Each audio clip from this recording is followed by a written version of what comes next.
about yurts. Okay, this is going to be a brief informational. Please enlighten us. Little segment. A yurt is a circular Mongolian tent house used heavily in Mongolia in the early times with like the Mongol horde because they're easy to set up.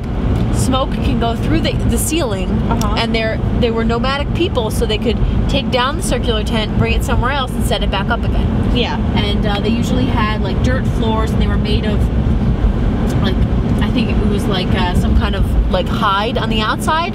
Yeah. And sometimes you'll see like white fabric. And the yurt we're going to be staying in is kind of a modern interpretation. It's still a yurt, but it's made of vinyl, and it has wood lattice work on the inside, and that's how it makes the kind of hard circular frame on the inside.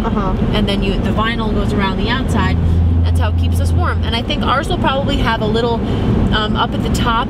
We'll sort of have a clear circular, like a little clear circular window at the very tippy top of the cone at the top, so we can see the stars. And I think in a traditional yurt that would have been pretty much open so that smoke could be released.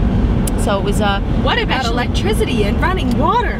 There is no electricity or running water inside our yurt, but there are pretty much anything else we would need along the lines of like fondue, can openers, fondue makers, cheese graters. We're not really going to use all that stuff. We might use the cheese grater and the can opener, but we could use the fondue pot. We do have some marble jack cheese we could make some fondue out of, but I don't know if we're going to do that. Use the chocolate. Yeah, some chocolate fondue. So they have all the amenities you need, but they just don't have the electricity or the running water to kind of make you experience a bare bones existence. Oh my god! Yeah. Oh my god. Alexa. Wait, there's no electricity? Alexa's excited about this. I'm trying to think what else about the yurts. Turn around, let's go home.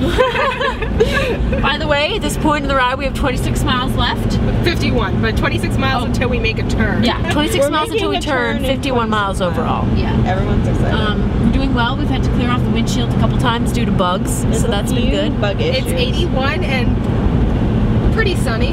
Yeah, decently sunny. Some patches of clouds. I'm trying to think of any other yurt information we need to know. Yurt information? In Mongolia, actually, there is a growing tourist industry. I read about it in a travel magazine in Baltimore over spring break, because Mongolia is kind of a struggling country. They have a lot of economic problems and some societal issues like sweet cravings, alcoholism and drug use, but they're trying to pump money back into the economy. And one person who was born in Mongolia came to the United States. He's I forget his name, but he's trying to, it's kind of, I couldn't pronounce it, but he's trying to reestablish a tourist industry so that people can kind of go do kind of what we're doing in New England Yurts in Mongolia.